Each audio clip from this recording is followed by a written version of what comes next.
नमस्कार मित्रांनो, मुख्यमंत्री लाडकी बहीण योजनेमध्ये खूप मोठा बदल झाला आणि तो बदल आज मुख्यमंत्र्यांनी स्वतः जाहीर केला आहे. आणि म्हणूनच मी म्हणत होतो की जी काही वेबसाईट आहे, वेबसाईटला अजून फॉर्म भरणं, आपल्याला सगळ्या गोष्टी थोडं डिले होणार आहे आणि याची मुदत देखील वाढ होणार आहे. बट सर्वात महत्त्वाचं म्हणजे या योजनेमध्ये बदल काय झाला ते आपण जाणून घेणार आहे. त्यामुळे शेवटपर्यंत बघा, अगदी थोडक्यात माहिती देणार आहे की या योजनेसाठी जी काही वयाची अट होती, सगळ्यात महत्त्वाचं म्हणजे 21 ते 60 वर्ष वयापर्यंत ज्या काही महिला आहेत त्या महिलांसाठी ही अट होती. आता याच्यानंतर काय झालं की आज सभागृहामध्ये मुख्यमंत्र्यांनी स्पष्ट केलं की जी काही 60 वर्ष वयाची अट होती ती वाढवून आता 65 वर्ष केलं आहे. त्यामुळे 60 ते 65 वर्षामध्ये ज्या काही महिला असेल त्यांनाही या योजनेचा आता लाभ घेता येणार आहे. दुसरं म्हणजे जी काही शेतीची अट त्यांनी टाकली होती, ओके, की तुमच्याकडे 4 एकर 5 एकर जे काही शेती आहे त्याच्यावर जर जास्त शेती असेल तर तुम्हाला त्या योजनेचा फायदा घेता नाही येणार. पण ती जी शेतीची अट होती ती अट देखील त्यांनी याच्यातनं काढून टाकली आणि याच्यानंतर आता सगळ्यांना याचा लाभ मिळणार आहे. म्हणजे बहुतेक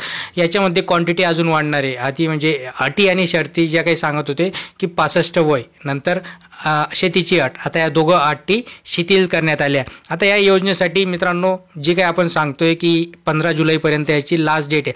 आता 15 जुलैपर्यंत हे शक्य नाही आहे, कारण की यांना सगळ्या महाराष्ट्रातील महिलांसाठी ही योजना जर लागू करायची असेल तर त्यांना वेळ द्यावा लागेल. तेवढे डॉक्युमेंट्स गोळा करायला, फॉर्म भरायला तेवढा वेळ जातो आणि म्हणूनच या योजनेची जी काही अंतिम तारीख आहे ती अंतिम तारीख देखील याच्यात एक्सटेंड होणार आहे. या योजनेचा लाभ घेण्यासाठी तुम्हाला तुमचा महाराष्ट्राचा अधिवास लागणार आहे, म्हणजे डोमेसाईल लागणार आहे. राज्यातील विवाहित, विधवा, घटस्फोटित, परित्यक्त्या आणि निराधार महिला यांना याचा लाभ घेता येणार आहे.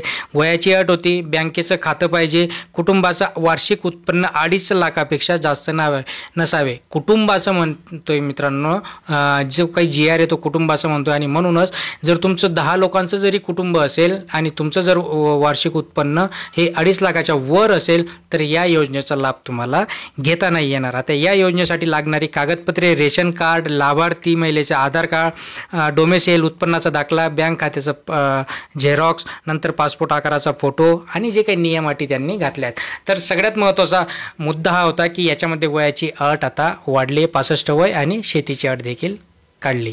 चॅनलवर नवीन असाल तर नक्कीच लाईक करा, शेअर करा, सबस्क्राईब करा. धन्यवाद.